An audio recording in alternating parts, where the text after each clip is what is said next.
What is going on, everyone? This is Leroy Legacy, and lately a lot of people have been speculating on why Sony had dropped support for the PlayStation Mobile. If you remember, a few years back, Sony had released the Xperia Play, which, if you remembered, it had the slide-out controller with the D-pad on the left and the buttons on the right. This device was able to play controller-compatible Android games as well as PlayStation Mobile games. Sony wanted all their games available on all platforms, meaning if you had a PlayStation Portable, a PlayStation Vita, one of their Xperia devices, like the Xperia Play or just a regular Sony Xperia phone, they wanted you to be able to download their games and take it on the go.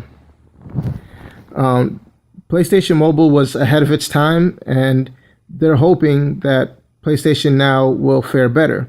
The reason that the PlayStation Mobile failed was because of the lack of PlayStation titles that people were anticipating, like Final Fantasy.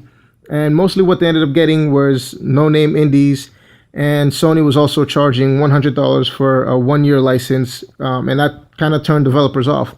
So really, PlayStation Mobile didn't get the kind of attention that it needed to get, because this was a very ambitious move on Sony's part. PlayStation Mobile also didn't take advantage of the Vita's capabilities because of the hardware limitations. The reason for that was because that the games that they were making had to be compatible with the weakest handset.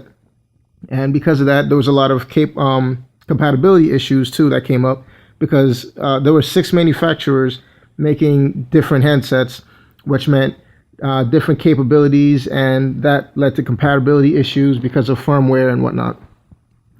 The PlayStation Mobile was scrapped in favor of the cloud-based PlayStation 9, which is PlayStation Now, I'm sorry, which is exactly what I was saying earlier, that they're hoping that the PlayStation Now will fare better, because really the PlayStation Now is exactly what PlayStation Mobile was supposed to be.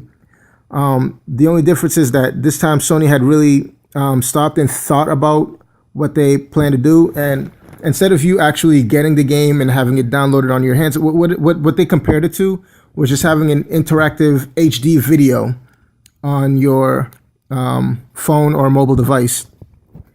And they're hoping that it could fare better. And when I was reading some of the reviews for PlayStation Now, what a lot of people were saying is that if they added a subscription option after the beta period, it would make the service seem a lot more attractive, because right now people are thinking that, renting the game for 4 hours is ridiculous, because who's really going to play for 4 hours at $5.99? And a lot of the games that are offering it to you at that price, you can go to GameStop and get it used and keep it forever. And that the 90-day periods were way overpriced to be rented, because again, you can go down to GameStop and get the same game for under that price, and you get to keep that forever.